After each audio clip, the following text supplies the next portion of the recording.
So exercise 6-10, this is what we currently have completed in Onshape. Whether you're using Onshape or Autodesk Inventor, the process is going to be exactly the same. So let me show you a few things that I have done since our last video. I have added in a sketch that looks like this. So the sketch showcases the first part of the arm, and those dimensions are 0.25 and 0.56. Also, just as important, you have an equal constraint on this particular line and this particular line, so it centers it about that southern quadrant of this circle. After you create that sketch, an extrusion was to be made. That extrusion was 0.3 inches downward. After that, we have to create a new work plane. That work plane is offset from the very top of your current surface upward 0.73, as seen here. So 2 with the 0.73, we see that.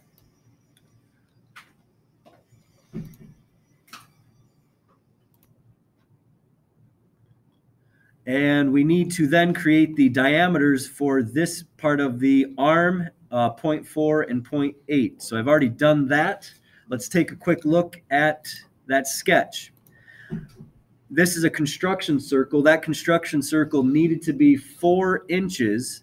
I'm working at the southern quadrant of that construction circle to create my shape. If I take a quick look at the sketch that's already done, the dimensions are seen here. Very similar to the dimensions from that first nub of that arm. And I need to have 2 separate extrusions here because they are at different and varying depths. So let's do that now. All I need to do is go to extrude. I need to select this surface. I need to flip the direction, and by memory, it is 0.3 as my extrusion depth. So the sketch of the other feature goes away. So I need to find where I created that sketch, which is sketch 5. And I need to select in Onshape the word show. In Autodesk Inventor, you have to share sketch. Go to extrude. This is the next feature. Flip-flop the direction, and it is 0.6 downward. Hit the check mark, and there's the second part of my arm. The last part of the arm can be done by way of sketching on this surface. I'm going to go to right side view. I'm going to use the use or project command and project a couple points on my current sketch surface. In Autodesk Inventor, you would use project geometry. I'm now going to draw lines from here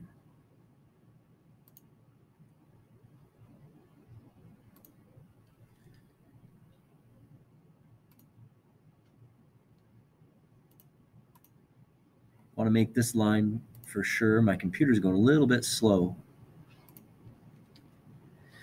That sketch is now complete. I will finish the sketch, and I'm going to take a look at it like this.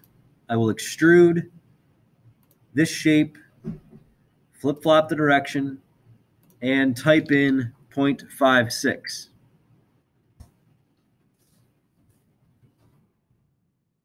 That looks good. So now my arm is completely created in Onshape, although I do have varying parts. I'll have to merge these parts together.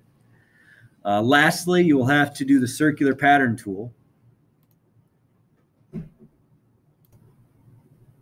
To finish up this video, we need to circular pattern this arm. One thing I had to do, I paused the video, I had to go back and make sure that the arm was all separate parts. So I have parts 2, 3, and 4.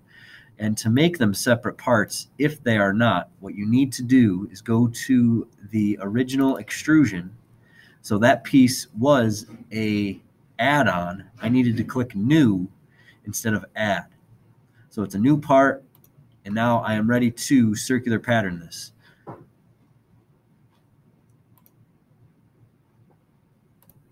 I have now finished the circular pattern by selecting parts 2, 3, and 4, and I've also selected this axis with 3.